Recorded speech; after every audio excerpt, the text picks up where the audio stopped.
Welcome back to Library Fashion and Style. In today's class, we're going to learn how to fix a zipper on our stretchy fabric. I'm using this velvet fabric and it is stretchy on all grains. You can see it's a very stretchy fabric. So I'm going to teach you how to do this so that I can have something straight like this, as against what we have here that is scallop, that is giving you all of this bulge. Okay, so how to eradicate this and to get something like this, that is what we're going to be doing in this class. If this is something you like to learn, kindly stay tuned to the end of this tutorial. Thank you. There are three grains to a fabric. We have the straight grain, which is the vertical. Okay, we have the cross grain, which is the horizontal, and then we have the bias grain.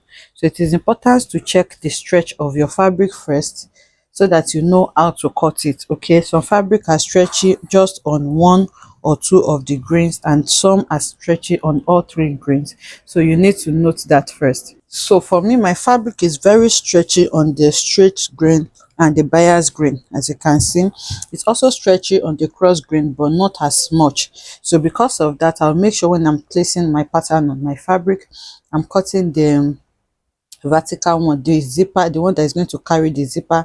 I'm cutting on this grain that is not so stretchy. I'm not cutting on this one. Okay, so I have gone ahead to cut out the fabric that I am working with, and like I said, this is where I'm going to be installing my zipper, so I make sure that the grain is not so stretchy. Okay, so this is the first one and this is the second one.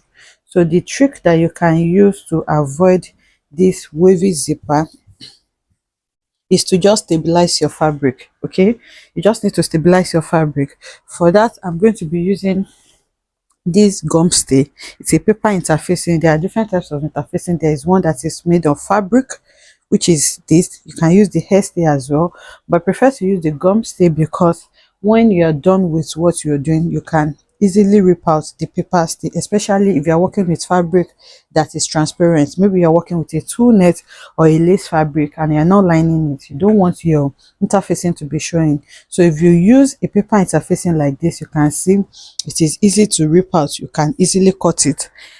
Apart unlike the cloth interfacing, you cannot rip that out with your hand. So this is what I'm going to be using.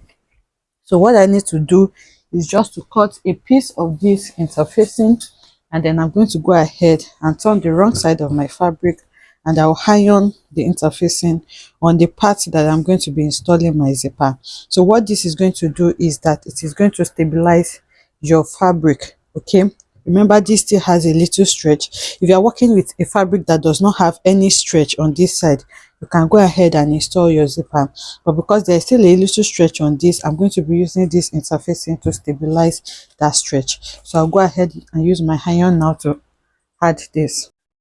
I've gone ahead to fuse the interfacing to it, and this has stabilized my fabric for me. You can see I just placed it where I'm going to be sewing my zipper. So this is what I have. So now I'm just going to go ahead and install my zipper to it.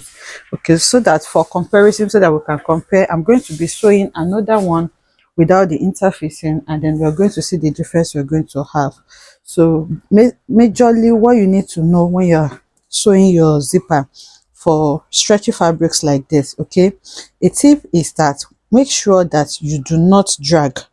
Okay, when you're on your machine, especially if you're not stabilizing it like this, when you're sewing your zipper, you can just hold them with pins and then just allow it to be moving on its own. Do not drag it, because once you drag it, it's going to definitely give you that wavy effect, because it's going to be more than what you even have on this side. Imagine dragging this center part and then the side remain its normal measurement. So when you're sewing, make sure that you just allow the machine to move on its own.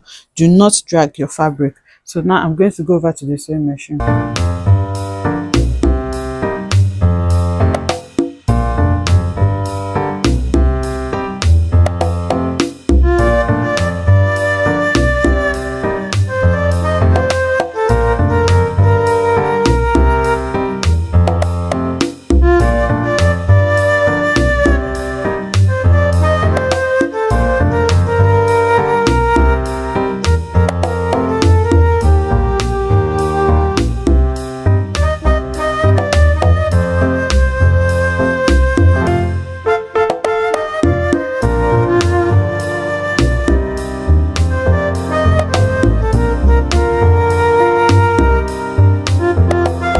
Okay, I'm done sewing the one with the interfacing, so now I'm going to sew the one without the interfacing now, just to check the difference. That you can see that it is still stretchy, to check the difference that we're going to have.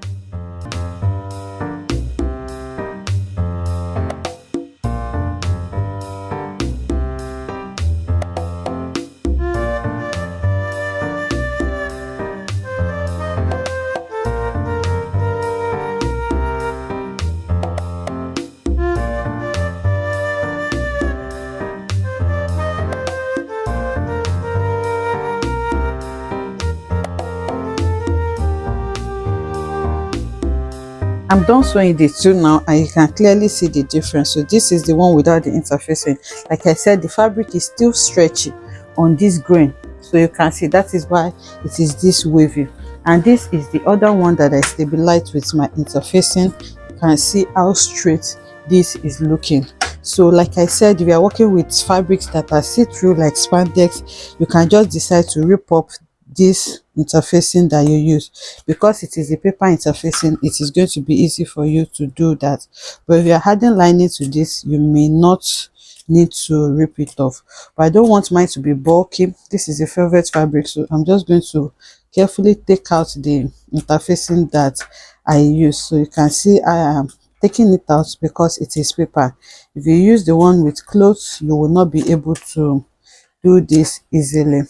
So now, after taking it off, I'm going to show us what it looks like.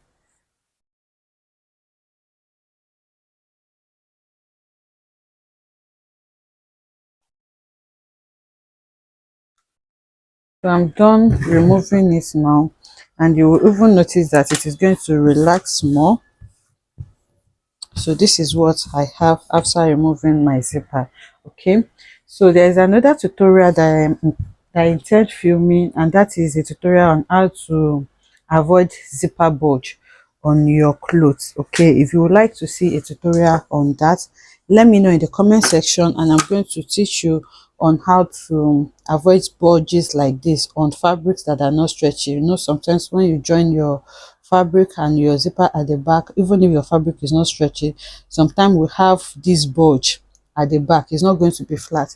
So I'm going to be filming a tutorial on that if you want me to. So let me know in the comment section. I hope you learned one or two things from this, and I hope you enjoyed the tutorial with me. If you enjoyed it, let us know in the comment section. Like, comment, and subscribe, and I'm going to see you in the next one. Bye.